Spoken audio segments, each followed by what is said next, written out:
손흥민 측은 진술서에서 지난해 5월 23일 북중미 월드컵 2차 지역 예선 준비를 위해 한국에 입국했습니다.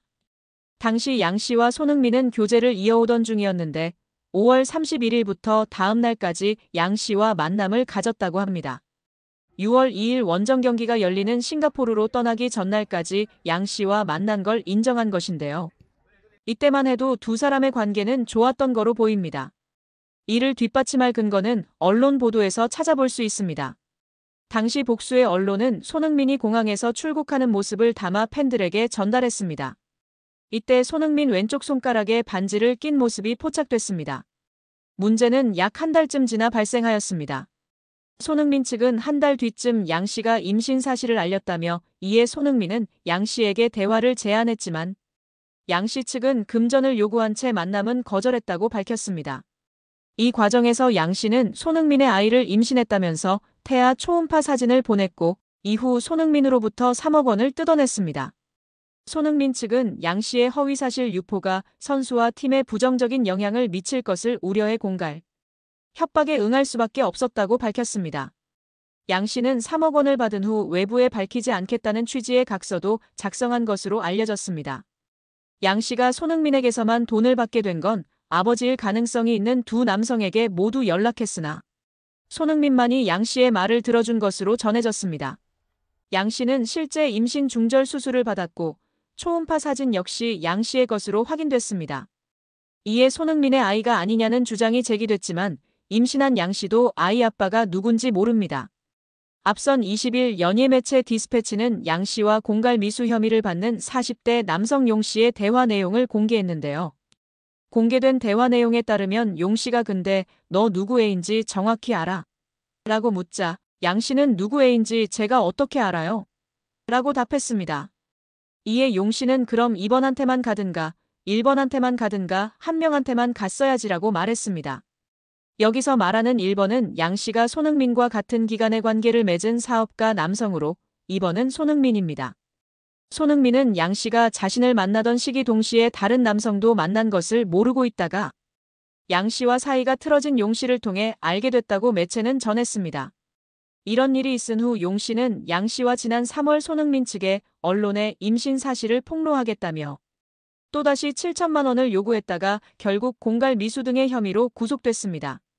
한편 경찰은 진술서를 낸 손흥민을 상대로 대면 조사를 할 계획은 없는 걸로 전해졌습니다. 여자가 누구인지 정확한 신상 정보를 수사기관에서 공개하지 않을 전망이나 공갈 혐의로 구속을 앞두고 있어 많은 네티즌들이 그녀의 신상을 캐내려고 안달이 난 상황입니다. 현재까지 알려진 바로는 20대 모델계 종사자인 양모 씨로 알려졌으며 정확한 나이, 이름, 얼굴 사진, 인스타 정보는 확실치 않은 상황이라고 합니다. 다만 일부 커뮤니티 글들 속에서 피의자 이름이 양민이라는 사실이 언급되긴 했으나 일부 광고를 위한 가짜로 만들어낸 인스타 주소이기도 하는 등 해프닝이 발생하고 있습니다. 무엇보다 팬들이나 국민들이 분노하고 있는 것은 손흥민을 이용하여 현재 남자친구인 B씨와 함께 범행을 공모했다는 점입니다. 전 연인이었던 사람이 현재의 남자친구와 전 연인을, 그것도 유명 스포츠 국민 스타인 손흥민을 이용하고자 했다는 것입니다. 팬들의 반응은 둘로 나뉘고 있는데요. 한편에선 해당 여성과 성관계를 가진 것은 사실 아닌가? 떳떳했다면 왜 3억 원을 줬을까? 라는 의문이 제기되고 있습니다. 반면 손흥민도 다 큰 성인인데 이성교제를 할 수 있다, 사생활 영역이다, 협박범을 비난해야 한다라고 두둔하는 의견도 있다. 남성 위주 커뮤니티와 여성 커뮤니티에서의 반응도 극과 극으로 갈리고 있는 상황입니다. 현재 손흥민 측은 명백한 피해 상황이고 어떠한 선처도 없다며 초음파 사진 등은 조작됐다고 주장하고 있습니다. 그간 바른 생활 사나이 이미지에 흠집이 난 손흥민이 이 곤경을 어떻게 빠져나올지 관심이 모아지고 있습니다. 특히 손흥민의 소속팀 토트넘은 오는 22일 맨체스터 유나이티드와의 유로파리그 결승전을 앞두고 있어 이번 사건이 그의 경기력에 영향을 미칠지에 대한 우려도 나오고 있습니다. 손흥민 선수는 프로 무대에서 쌓아온 명예와 이미지를 지키기 위해 소속사와 발 빠르게 대응했는데요. 이제 남은 것은 법원의 판단과 최종 형량입니다. 허위 사실을 통해 금품을 뜯어내고 인격을 침해한 범죄가 엄정하게 심판받아야 유사범죄가 근절될 수 있을 것이라고 생각합니다. 이번 사건은 유명인이라 할지라도 철저한 보안과 신속한 법적 대응이 절실히 필요하다는 경각심을 우리 모두에게 일깨워주지 않았나 생각합니다. 여러분은 이번 손흥민 협박 사건에 대해 어떻게 생각하시나요? 손흥민의 토트넘의 유로파 우승 이후 충격적인 소식이 전해지며 화제입니다. 바로 손흥민의 조기 은퇴나 타리그 이적을 고려 중이라는 소문이 돌기 시작한 것인데요. 팬들의 불안이 커지는 가운데 토트넘 회장 다니엘 레비는 구단 역사상 최고 대우의 계약을 제시했지만 손흥민은 이를 공손히 거절하며 이미 결정을 내렸다고 밝히며 파장입니다. 이 발표는 토트넘은 물론 영국 전역에 큰 파장을 일으켰고 그의 차기 행선지를 두고 다양한 추측이 이어지고 있습니다. 레비 회장은 손흥민을 향후 20년간 팀에 남기겠다고 선언했지만 이는 팬들에게 그를 억류하려는 시도로 비춰졌습니다. 손흥민의 존재는 경기력뿐 아니라 상업적 가치 측면에서도 막대한 영향력을 지녔기에 토트넘은 그에게 크게 의존하고 있었고 그의 이탈은 클럽의 글로벌 입지에도 타격이 될 수 있었습니다.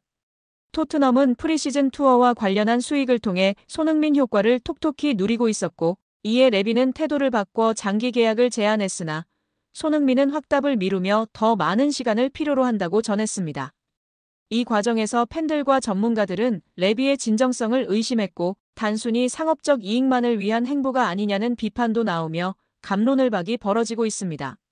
한편 맨체스터 시티의 과르디올라 감독은 손흥민의 이적 가능성에 관심을 보이며 토트넘의 투자 부족으로 인해 그가 우승에서 멀어지고 있다고 평가했습니다. 손흥민은 계속해서 공격과 수비를 모두 감당해야 하는 현실에 지쳐 있었고 이는 이적을 고려하는 주요 이유 중 하나로 지목되었는데요. 손흥민의 향후 결정은 토트넘의 미래와 팀 방향성에 중대한 영향을 미칠 것으로 보이며 팬들과 축구계는 그의 선택을 주목하고 있습니다. 우리 구독자 여러분들의 생각은 어떠신가요? 한국 축구에서 학명으로 가장 두드러진 인물이 바로 지금 이 시끄러운 와중에 축구 대표팀 감독을 맡은 홍명보 감독입니다.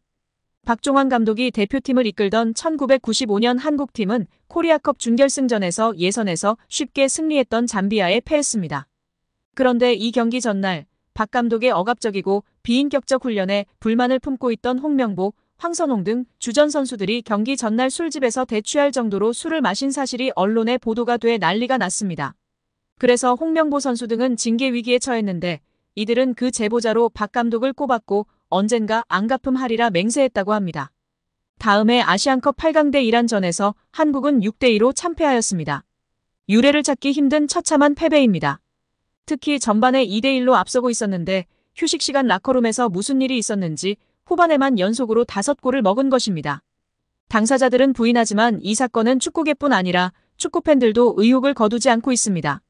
박 감독은 결국 감독에서 물러났고 당시를 회상하며 자살까지도 생각했을 만큼 개인적으로도 충격이 컸다고 했습니다. 한국이 참패를 당하자 국내 언론들은 11회를 이끌고 있는 홍명보가 태업을 이끌었다. 박종환 감독을 끌어내리기 위해 선수들이 태업을 했다라는 등의 뒷말들이 나돌기는 했지만 끝내 참패 원인의 진실은 밝혀지지 않았습니다. 당시 한 언론은 홍명보 선수가 과학적이고 체계적으로 지도하는 감독을 원한다며 스파르타식 훈련을 고집하는 박종환 감독에게 노골적인 반기를 들었지만 누구보다도 체계적으로 지도했던 아나톨리 비쇼베츠 전 감독에게도 노골적인 불만을 터뜨렸다고 전했습니다. 조중현 당시 KBS 해설위원조차 홍명보가 선수로서의 본분을 망각한 것 같다. 옛날에는 감독의 그림자도 밟지 않았는데 어쩌다 이 지경이 됐는지 모르겠다고 개탄했다고 합니다. 하석주 전 전남 감독은 최근 언론 매체 오센과의 인터뷰에서 11회는 그냥 봉사단체다. 내가 회장을 맡고 있다. 라고 밝힐 뿐 특별한 이야기는 하지 않았었습니다.